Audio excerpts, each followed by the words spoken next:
কতগুলো লাগেজ দেখো আমাদের, আমার কাছে তো তিনটে, এই এক আর আমার এই ব্যাগ আর আমার সাইড ব্যাগ, আমার কাছে তিনটে, দিদি ভাইয়ের কাছে হচ্ছে কটা রে? আর এর তো সব থেকে বেশি তারা এরই লেগেছে, দৌড়চ্ছে দেখো, সব থেকে বেশি তারা লেগেছে।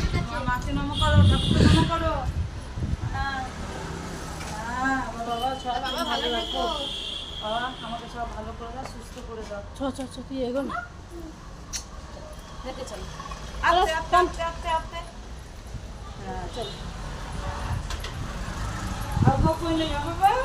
দিদি ভাইয়ের কাছে হচ্ছে দুটো, আমার কাছে হচ্ছে তিনটে, বললো তো নাকি ফোন করছে, এইটা মনে হচ্ছে। বাহ, ও তো চলে গেল।